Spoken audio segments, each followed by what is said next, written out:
la promesa de Dios y el deber del creyente.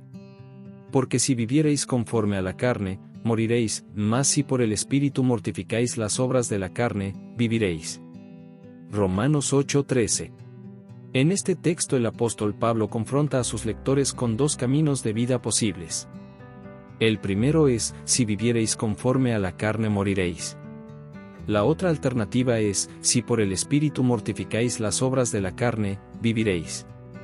El propósito de este libro es estudiar el segundo de estos dos caminos de vida.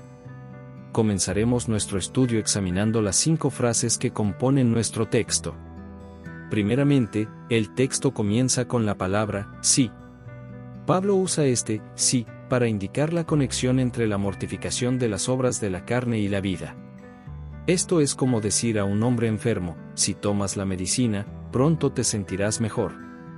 Al hombre enfermo se le está prometiendo un mejoramiento en su salud, a condición de que siga las indicaciones que se le dan. En una manera semejante, el sí de nuestro texto nos dice que Dios ha señalado la mortificación de las obras de la carne como el medio infalible para alcanzar la vida. Existe una relación inquebrantable entre la verdadera mortificación del pecado y la vida eterna.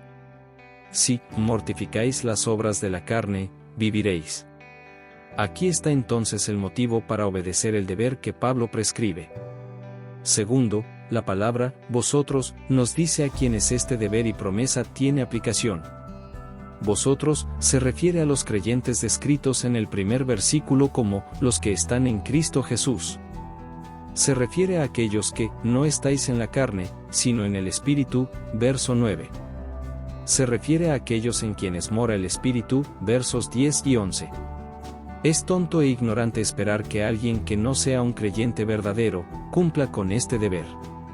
Si pensamos cuidadosamente acerca de a quienes Pablo está escribiendo y qué es lo que les dice que hagan, podemos hacer la siguiente declaración: los creyentes verdaderos, quienes definitivamente son libres del poder condenatorio del pecado, y de su esclavitud, no obstante, deben ocuparse a lo largo de sus vidas con la mortificación del poder del pecado que todavía permanece en ellos. Tercero, la frase, por el Espíritu, se refiere a la causa principal o el medio para llevar a cabo este deber.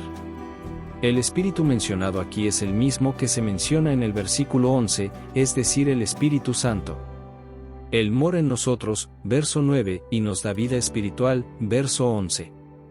Él es el Espíritu de adopción, verso 15, y nos ayuda en nuestra debilidad, verso 26. Todos los demás métodos para mortificar el pecado son inútiles. Muchas personas pudieran intentar esta obra usando otros medios, vea Romanos 9:30 al 32, siempre han existido personas que lo han intentado y siempre las habrá. Pero Pablo dice, esta es la obra del Espíritu, y solamente Él lo puede hacer. Mortificar el pecado en base a los esfuerzos humanos, en conformidad con sus propias ideas, conduce a la justicia propia. Esta es la esencia de toda religión falsa. Cuarto, la frase, mortificar las obras de la carne, nos habla del deber que debemos cumplir. Consideraremos esta frase haciendo y contestando 3 preguntas. A. ¿Cuál es el significado de la carne? Esta es la misma expresión usada frecuentemente en este capítulo para referirse a la naturaleza pecaminosa, vea Romanos 8:3, 4, 5, 8, 12 y 13, Pablo está enfatizando la diferencia entre el espíritu y la naturaleza pecaminosa. El cuerpo es el instrumento que el pecado usa para expresarse a sí mismo. Entonces, Pablo usa la expresión, la carne, para expresar la naturaleza corrupta y la depravación del hombre. B. ¿Cuál es el significado de la frase, las obras? Esto se refiere a los actos pecaminosos que la naturaleza pecaminosa, la carne, produce.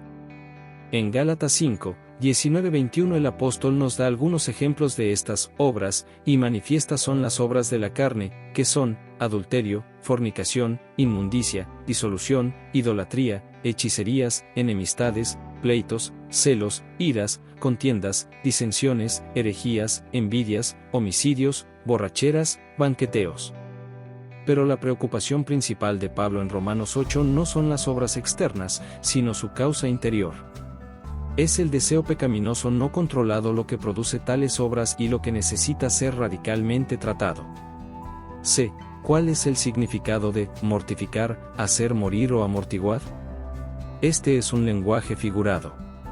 Imagine que se mata a un animal. Matar un animal significa quitar su fuerza, poder y vida para que ya no pueda actuar y hacer lo que quiere. Esta es la figura que está en mente aquí. La naturaleza pecaminosa, o el pecado que todavía mora en nosotros, es comparada con una persona, el viejo hombre, con sus recursos, habilidades, sabiduría, maquinaciones, fuerza, etc. Pablo dice que esto es lo que debemos matar.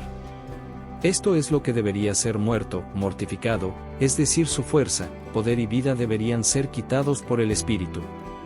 En un sentido, la mortificación del pecado es un evento que ya ha ocurrido. La Escritura dice que, el viejo hombre, ha sido crucificado con Cristo, Romanos 6:6. Morimos con Cristo, dice Romanos 6:8, vea también Gálatas 5:24. Esto ocurrió en el momento cuando nacimos de nuevo, Romanos 6:3 al 8. Sin embargo, cada creyente tiene todavía los remanentes de la naturaleza pecaminosa que buscarán continuamente expresarse. Es el deber de cada creyente hacer morir los remanentes de esta naturaleza pecaminosa. Esto debe ser hecho continuamente para que los deseos de la naturaleza pecaminosa no sean satisfechos, vea Gálatas 5:16. Finalmente, la frase, viviréis, es una promesa dada a los creyentes para animarlos a cumplir su deber. La vida prometida es lo opuesto de la muerte con que se amenaza previamente, si viviereis conforme a la carne, moriréis, vea también Gálatas 6:8. Quizás el apóstol tiene en mente tanto la vida espiritual en Cristo, como la vida eterna. Todos los creyentes verdaderos ya tienen esta vida espiritual, pero pueden perder el gozo, el consuelo y la fortaleza que esta vida les proporciona. En un contexto diferente, el apóstol Pablo escribió, porque ahora vivimos, si vosotros estáis firmes en el Señor. 1 Tesalonicenses 3:8. En otras palabras, ahora mi vida será buena y tendré gozo y consuelo en esta vida. En una forma semejante el apóstol está diciendo aquí, usted vivirá una vida espiritual buena, vigorosa y confortable, mientras que esté aquí y recibirá vida eterna en el fin. La fortaleza, poder y disfrute de nuestra vida espiritual dependen de la mortificación de las obras de nuestra naturaleza pecaminosa.